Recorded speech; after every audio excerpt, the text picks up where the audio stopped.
Hey guys, it's Ginger from The Traveler's Mindset, and today on this interview series we have inspiring international Lisa Eldridge.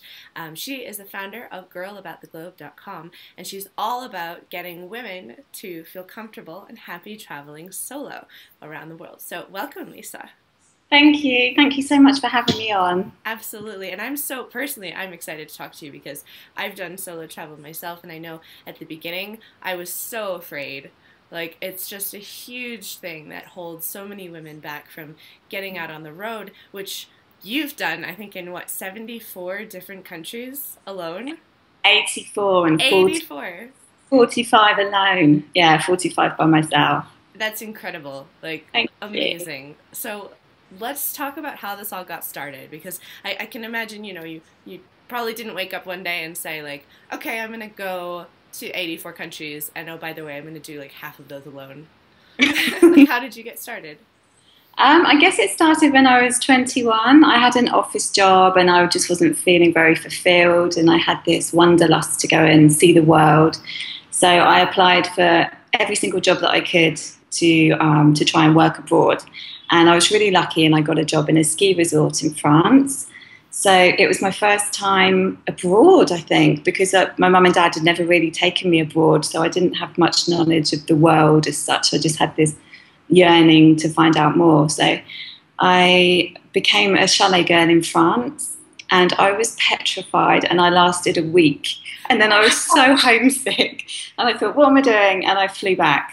And then I got back and I thought, this is silly. I don't know why I've come back. So I then applied for more jobs. And then the next trip that I took, I was actually a cocktail waitress on a cruise ship. I lasted 3 months. Again, came back. So each time I took a trip, it was getting longer and longer, and my confidence was growing. So after that, I went to Guernsey for like 7 months and worked in a hotel. And then I actually got the confidence to take my first big trip. So when I was 25, I guess I was still a bit scared because I was waiting for a friend to come with me. I saved up and I waited 8 months for my friend to come with me to Asia and Australia. We both had a working visa for Australia. But even back then, I still was a bit afraid of going by myself. And I thought, oh, it's better to put my dream on hold for 8 months and wait for somebody to come with me than to do it alone. So we went to Australia and we spent 9 weeks together and then we got to our final destination, Australia. And then I thought, I can't do this. I'm really struggling traveling with somebody else. I need to go and have my own adventures. Because I was so shy, I need to get confident and put myself out there and just throw myself in at the deep end because I felt like I wasn't growing. So we split. And then since then I haven't looked back. So that was about 12 years ago. And since then I've taken all of my solo trips. But in my early 20s, I spent a lot of experimental time, I guess, working and living abroad and deciding what I wanted to do. But I came up with the website idea 3 years ago. I was in China and Mongolia by myself, and it was really challenging. And I just, with the time difference, I couldn't speak to people at home to get advice. The language barrier, obviously, because I couldn't speak Chinese or Mongolian. And they're really, really challenging countries to be in by yourself. So I thought, wouldn't it be great to have a website which you can go to if you need help and advice, or if you're feeling homesick, or any of the aspects of traveling alone. Nice. I wanted to put it all in one central location for people to, as a travel resource website for people to be able to go to. So great. And honestly, like, the next time I take a solo trip, I'm definitely checking out your website. So just FYI. Thank Yeah, of course. So what comes to mind for me is like, okay, so you really put yourself out there to create opportunities for yourself where someone else was actually, like, whether it was a company or an organization or a cruise ship, was financing your travels in a way. And I think Mm-hmm. that's so cool, and that's something that, like, I speak about at universities, and that the fact that you've done it is amazing, especially that you've done it in so many different places. So how would someone get started doing that? Um, and I know a lot of people listening or watching, they're American, so they don't necessarily have the EU passport. They couldn't necessarily do that as easily. But I mean, it sounds like you've done it in other places as well, like Australia or whatever. So maybe tell us a bit about that. Yeah, sure. There's so many opportunities nowadays to travel. You don't have to save for months and months and then go and travel. There's so many opportunities to work. One of the biggest things that I did was a TEFL course, actually, which can help, obviously, What's a Americans. TEFL course? Oh, sorry. Sorry, Okay. it's teaching English as a foreign language. Great. So there's such a big demand now for English teachers around the world. So as long as you have a degree, sometimes you don't even need a degree, but as long as you have a degree, you're a native English speaker, which Americans obviously are. And oh, I thought you were a native American speaker. oh, So sorry. we don't really speak English. I mean, there's a big difference, let's be honest. There is. Native American speakers. Yeah, I know. That's my own personal joke. then that's all you need. You can basically just do an online course, and then you can just apply around the world for placement. So I think that working in a different country gives you that step. If you're not feeling confident enough to just go to a country and travel, working gives you that safety net. It gives you the money, it gives you the opportunity on the weekends or when you get time off to actually go and travel. So TEFL's a really good one. I've also done volunteering. There's a lot of volunteering agencies out there, but you have to be quite careful with some of them because some of them aren't ethical. So what I suggest is actually looking at their financial, that if they're really transparent on the website, they put their financial details on there. So it would say you pay $1,000 for 2 weeks placement, $900 of that goes towards local projects in the country, $100 will go to paying local staff or something. Mm-hmm. So you know exactly where your money's going. So always check that for volunteering and be careful of orphanages as well because some of them are quite unethical. But volunteering is a really good way of getting to different countries that you probably wouldn't think of going to yourself, like places in Africa, which you might feel a bit intrepid about going alone. Again, cruise ship jobs. There's a lot of American cruise liners that go from Miami or party cruises from New York, always shouting out for people. They're normally on 6 months contracts. You normally work for 6 months and you get 6 months off. Okay. Which is great because then you can save enough money for 6 months and then go traveling for 6 months. And you can skip the winter if you want to. Exactly. Yeah, exactly. There's fruit picking jobs as well. Nowadays there's a lot of farm jobs that you can do, kind of volunteering. So you get your board and you get your accommodation and your food included. You don't necessarily get monetary payment. But you can do fruit picking, you can learn about agriculture. Au pairing as well. Au pairing's a big one. I was about to say that. For Americans. So for the fruit picking, woofing, WWOOF, I believe, .org. That's another resource for that. But excellent that you mentioned au pairing. Have you ever done that as well? No, I haven't. My friend actually did it when she was 21 and she did it in New York and she loved it. It's a great opportunity to stay. Well, depending on when you do it, I guess you could do it in Europe if you're coming from America. You can. I have actually done that. Yeah. It's a great opportunity, isn't it, to live with another family, learn a bit about the culture, and especially in Europe because the countries are so kind of you can cover a lot of ground in a week in Europe. You can see a lot of places. Definitely. Yeah, and the website that I used to find my au pair placement, which was only for 7 weeks, it was very short term. It was greataupair.com. And basically I created a profile for myself and started looking at families in the region where I was already living and just reached out to a family that was, actually the mother was British, coincidentally. The father was German, and they had a young girl, Annabella, and she was about 15 months old when I was working with them. And they were just looking for someone to have a bit more English around the household because her mother worked full-time at the European Central Bank. So she was always gone, and the father spoke German, and she went to a German kindergarten, but they wanted her to have a bit more English influence in her life. So that's where I came in, and it was a great experience. So I'm sure your friend who was in New York had an equally great experience as well. She loves it. Yeah, she just wants to go back to New York. Yeah. There's also, just going back to the woofing website, there's also one called HelpX. I think it's helpx.net as well. It's a similar kind of thing with volunteering as well. Great, great. Yeah, and as usual, I'll include all of the links from this episode, so to speak, below this, so you'll have them. You can check out those and maybe apply to a few jobs yourself. So let's change paces a little bit and talk a little bit more about the psychology behind things that hold people back from travel, especially women, because I know you're really big into getting women on their feet, out the door. Excuse me. I normally don't cough on these, I promise. But yeah, can you tell us a little bit about like how you've worked through some of those fears yourself? I mean, I know you said, okay, I started with a 1-week trip, and I only lasted a week, and then the next time I lasted 3 months, and the next time I lasted a long time. So was it really just a process of practicing travel and like continuing to put yourself out of your comfort zone, or was there something else that helped you along the way?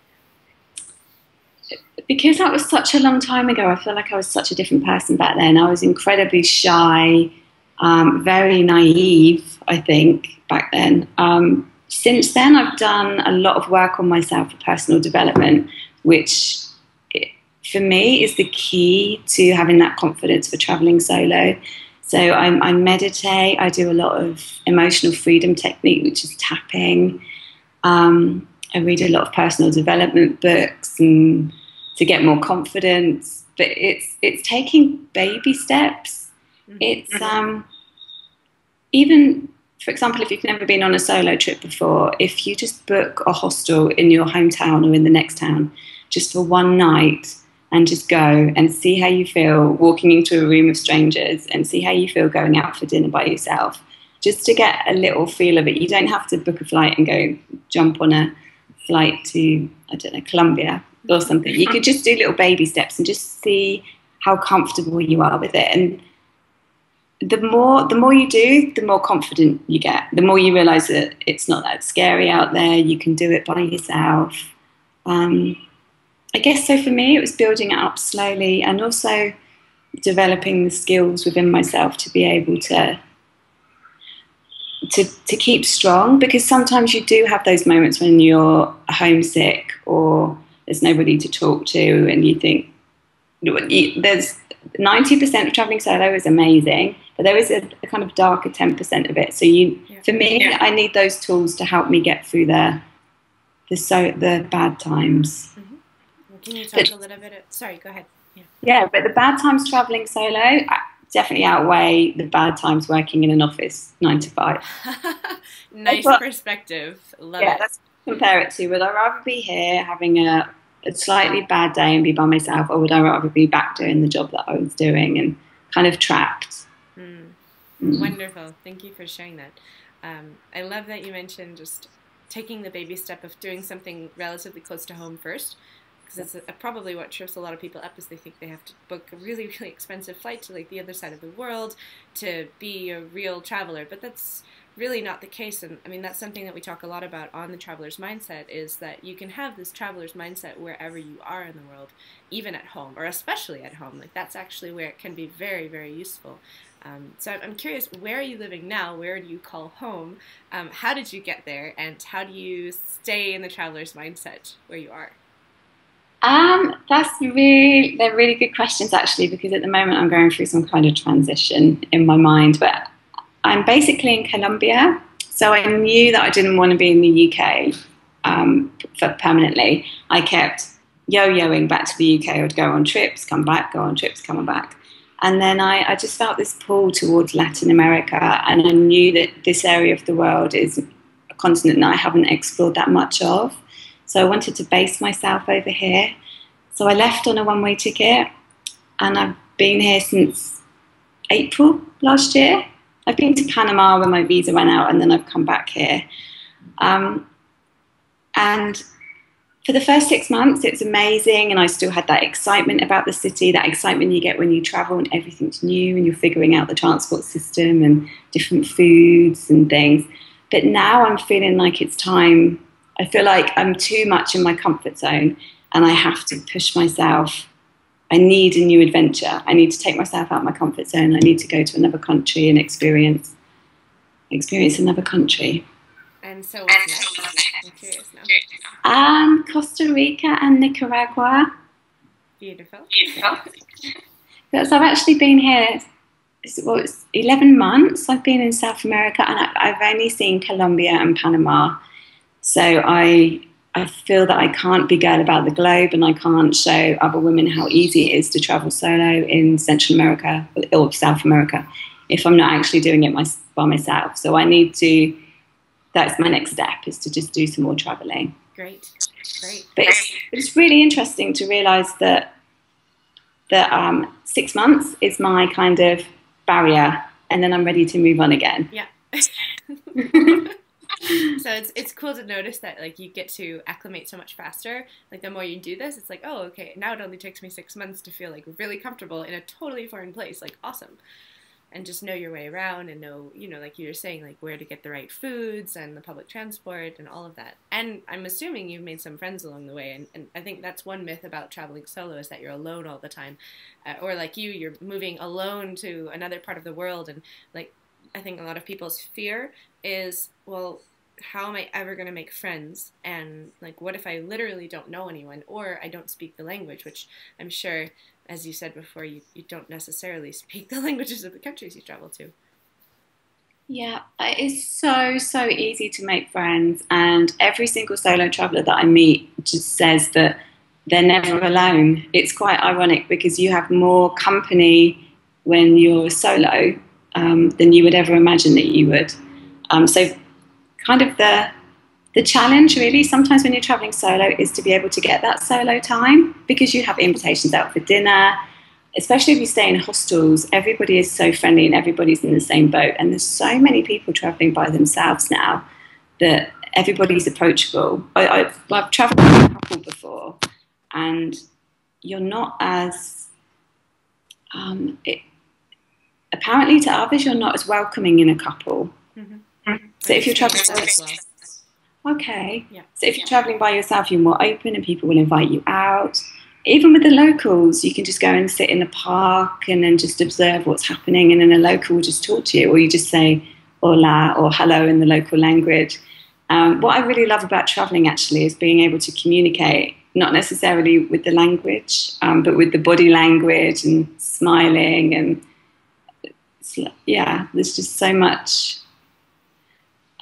There's so much you can learn when you're traveling, and you just meet so many people. You meet people in bus stops, you meet people sat on the bus, but hostels is the main place to meet people. Yeah, I've met people in the immigration queue leaving the airport. That's so great. I've actually done that exact same thing. And I would say one thing to any male listeners out there, it's not just because we're women. I promise you that. I've heard countless stories of guy friends who have been traveling solo, and like they're pushing their own comfort zones. Like they have to go out of their way to talk to someone, but then the other half of the time, people are approaching them and are very curious about them. So it is not just because we're women that we're getting invited places. I'm sure that plays a part sometime, but I just wanted to put that out there. Yeah, that's true. Actually, now that we're going down that track, though, when you are a woman traveling solo, I'm sure there are things, at least what I've felt in the past, there are times when I really feel like I have to put up very clear barriers, whether that's in my body language or my voice, or just how I'm going about my social interactions, where I wouldn't necessarily have to do that alone as a woman in America. And so I'm curious if you could tell us a little bit about your experiences with this is going to sound very silly, but foreign men, but I mean that in the way of like, how can you navigate those different social dynamics with the men of other cultures who might view you in a very different way than the men in your home view you? That's a really, really good question. When I was traveling in Asia and also in the Middle East, they have a different perception, not Southeast Asia, but they have a different perception of Western women. So how I try and travel in those places is I completely cover up as much as possible.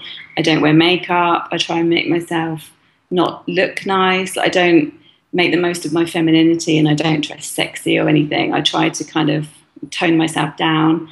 I have made the mistake before of challenging people with eye contact. If somebody, you get a lot of wolf whistles and you get a lot of, especially from Africa, So if you look somebody in the eye, which I would do in my home country, as if to say, I'm not interested, and kind of challenge them. Mm-hmm.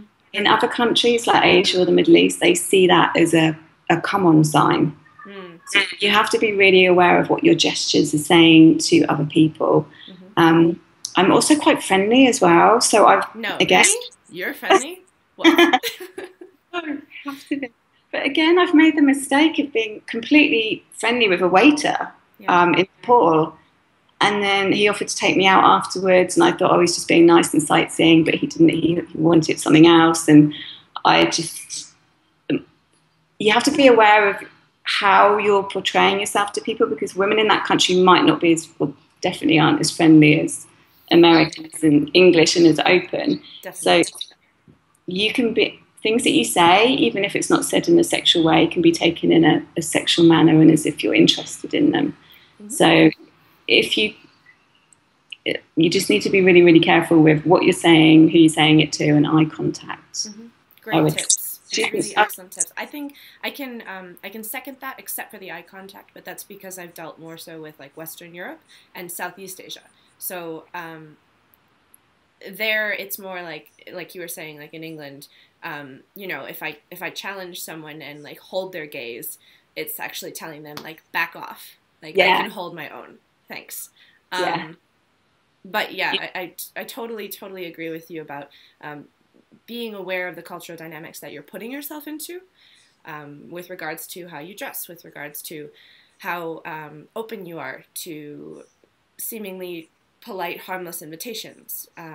Not to say that, you know, the waiter who invited you out wanted anything bad or anything, but it's just like you are putting yourself in a very different cultural dynamic, and I think the rule of thumb is better to be very like calm and clear, yeah. but not at all tend towards like naivety, niceness, flirtatiousness, and anything beyond that.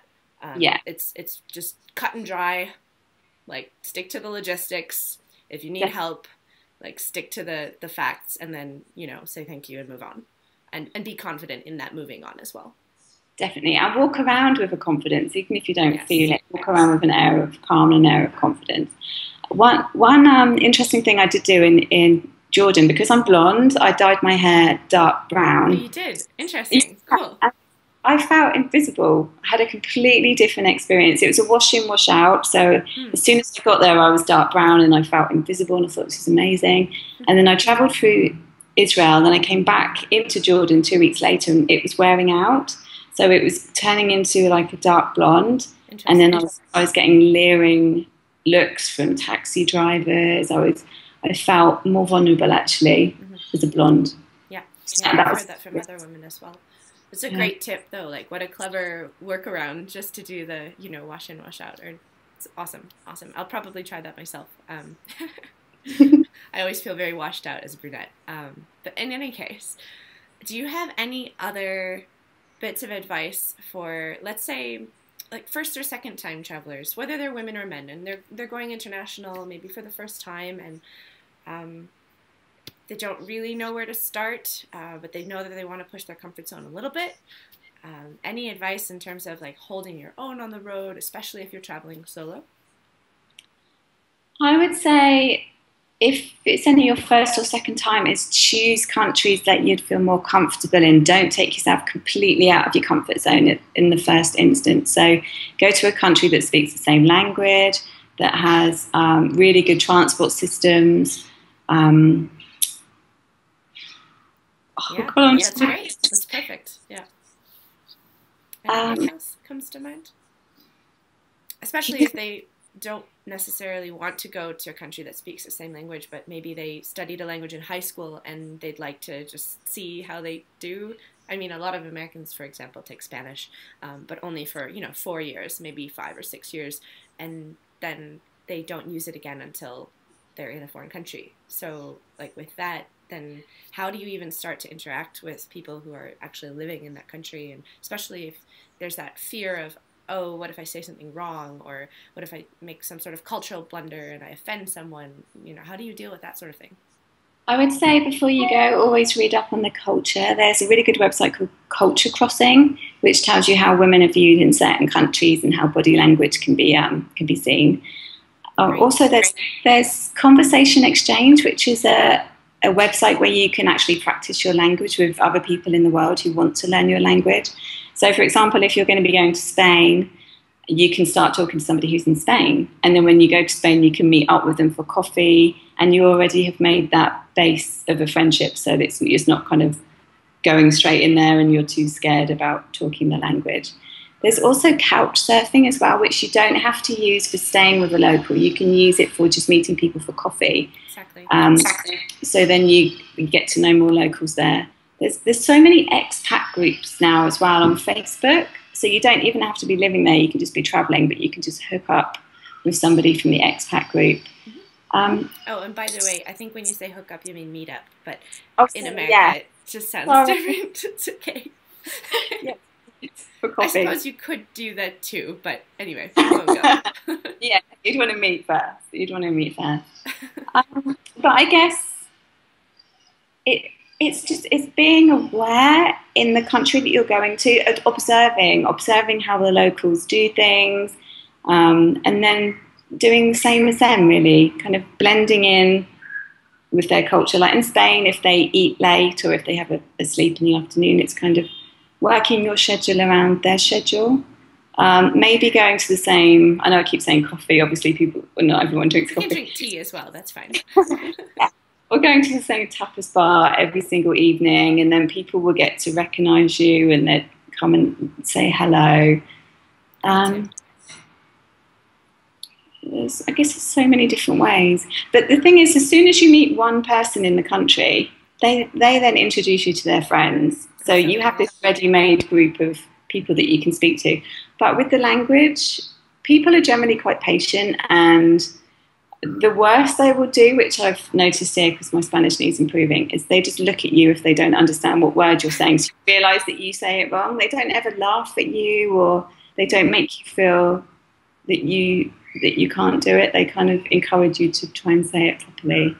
So great that you just said that, because it's like one of the biggest fears for anyone learning a new language is that like people will judge them for their beginner mistakes. And I mean, what I try to think about is like, what if someone's visiting Colorado, for example, and they happen to not be excellent in English yet? Well, what my native speaker brain does is automatically fill in the gaps of their mistakes. And so I completely understand what they're trying to communicate anyway. And I know that they're in a bit of a pinch, like they're under pressure, or they feel like a barrier to actually getting their message across. And so I'm actually, as a native speaker, more likely to be forgiving and more likely to be accepting of whatever it is that they throw at me language-wise. So I'm sure you're probably the same way. Yeah, because they know that you're trying. They know that you've come to their country and you're adapting into their culture. You're drinking what they drink. You're eating what they eat. You're eating in local restaurants where the locals go as well, instead of staying away from Western food. You can always take a book if you don't feel that comfortable. You can just sit there and have a book. But just observing the way that locals eat as well. What I normally do if I go to a country where I can't speak the language at all is print out a few phrases. So the hello, help is also a good one, and all the general greetings. So, for example, when I went to South Korea, I learned how to say hello and goodbye, and they're really long words in South Korea. It's really hard to start. Yeah, it's 안녕하세요 for hello, and 감사합니다 for Say thank that one you. again? 감사합니다. 감사합니다. Yeah. Excellent. So even if you're going to a lot of countries and you just learn hello, good, thank you, and goodbye in that language, they really appreciate it. So every time I said hello to a South Korean, they would just clap their hands and just be really excited that you're trying to speak their language. Great. Excellent. So just try. It doesn't matter if you're not great. You'll get an A for effort, that's for sure. Exactly. Excellent. Well, let's start wrapping this up. But before we do, I just want to make sure that you have a chance to tell all of us about this exciting project that you're working on, especially for women traveling solo. So could you give us a bit of info about that? Yeah, sure. So I've spent the last 8 months writing a book, actually. It's just a culmination of all my the knowledge from all the countries that I've been to, and I also used to work in the travel industry, so I've got some insider tips on the travel industry too. So I've basically made it all into a book, which is called A Female Guide to Solo Travel. It's a how-to guide on how to travel solo. It's not my personal story. It's got factual advice in it. The first section is all about empowering yourself and inspiring yourself, getting over the travel myths, the roadblocks, to actually psychologically be able to get on the road and take that first step. The second section is all about planning your trip. The third section is what to do on the road, where to meet people, how to beat homesickness. And the third section is how to deal with the travel blues when you get home, because that's always a really big adjustment for people when they go home, and they tend to feel a bit down for a while as they're trying to readjust and find out who they are again. So yeah, it's really exciting.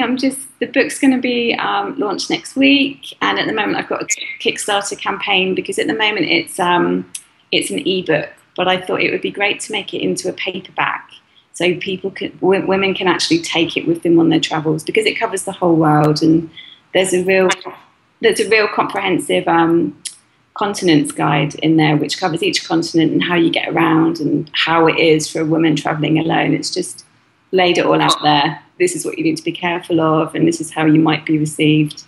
Yes. Wonderful. Well, thank you so much for putting together a resource like that, because it sounds like that would be helpful for literally any woman, even if she's not traveling solo per se, just for the country-specific, continent-specific information. So I'll be sure to include a link to the Kickstarter campaign below as well. Definitely. Yeah. Thank you. Yeah, my aim is just to get as many women on the road as possible, and for them to realise that it's not as scary as other people think it is. Sometimes other people's fears roll onto you, and so I can't think what I'm trying to say. Do you know what I mean? Get influenced by the people around you who maybe have limiting beliefs or are misinformed about the way certain parts of the world actually are. You know, I mean, especially in the UK, especially in America, like, media is so sensational.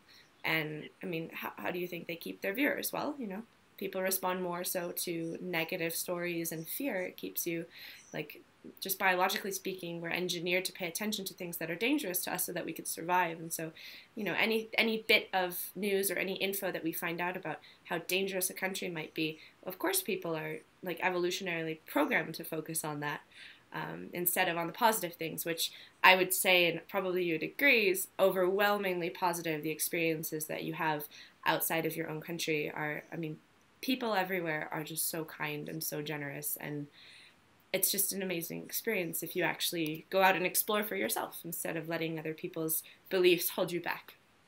Completely. Thank you. I couldn't have said it better myself. Well, then we'll just agree to agree, and it'll be lovely. Wonderful. Well, thank you so much, Lisa. It's been a real pleasure, and I will certainly include all of those links below. Thank you so much, Ginger.